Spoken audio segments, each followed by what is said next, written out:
না থাকায় সন্তান মুখে খাবার না দিতে পারায় আবার আসছে হাসপাতালে খাবার নাই দিতে পারে সন্তানের, সেই সন্তানের সঙ্গে থাকার দরকার নাই।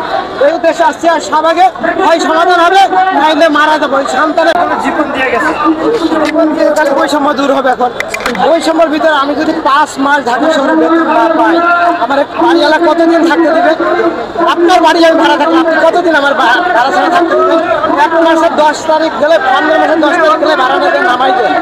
5 মাস বেতন না পাইলে ভাড়া না দিবে, বাড়িওয়ালা থাকতে দিবে না, আমার সন্তানের মুখে খাবার দিতে পারবো না। তাহলে এই চাকরি এটা কি বৈষম্য না? আবু সাইদ যত জীবন দিয়ে গেছে বৈষম্যের জন্য, অন্তর্বর্তী সরকার এসে দেশের বৈষম্য দূর করার জন্য। এটা যাতে দূর করুক আমরা সেটাই অন্তর্বর্তী সরকারের দাবি করছি। সরকার বলছে তোমাদের দাবি যৌক্তিক, আমাকে সময় দেওয়া হোক, আমরা এগুলো পূরণ করবো। আমরা 2 মাস আগে আন্দোলন করে গেছি, আমরা তার প্রেস সচিবের কাছে স্মারকলিপি দিয়েছি, তার কোনো উত্তর আসে না। এরপর আমরা সাংবাদিক সম্মেলন করছি, তার প্রেক্ষিতেও কোনো উত্তর আসে নাই।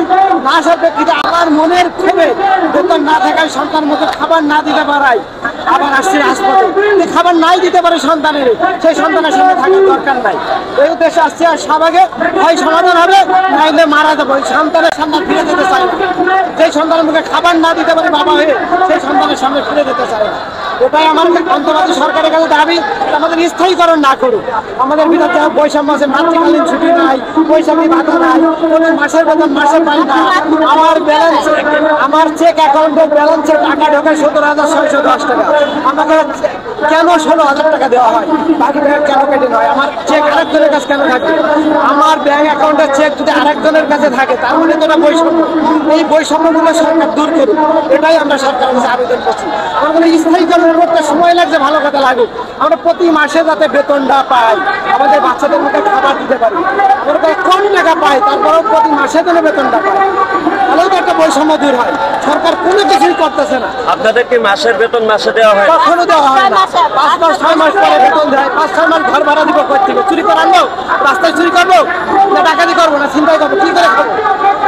এই যে আমাদের কিডনি হসপিটালে এর আগে এই সরকারের আগে 8 মাসের বেতন কেউ পায় নাই, তারা পালায় চলে গেছে। আবার নতুন সরকার আসার পরে এখনো জুন মাস থেকে এই পর্যন্ত এখনো বেতন পায় নাই। এরা কি খেয়ে আছে? কি খেয়ে আছে? একটা সমাধান দিলেই তো এদেশের জনগণ বাঁচে। সবাই তো জানে যে দেশ স্বাধীন হয়েছে, বৈষম্য দূর হয়েছে, সরকার চলে গেছে, এখন ভালো একটা সরকার আইছে, তাহলে ভালো একটা কিছু পাবে। এই উদ্দেশ্য আশা নিয়েই সরকারের কাছে আসা হয়েছে। সরকার বলেছে তো, সরকারের প্রেস সচিব তো গত জুন মাসে আমাদের বলছে যে আপনাদের দাবি যৌক্তিক, মেনে নেওয়া হবে, একটু সময় দেওয়া হবে। আমরা 2 মাস সময় দিচ্ছি, কোনো সমাধান আসে না।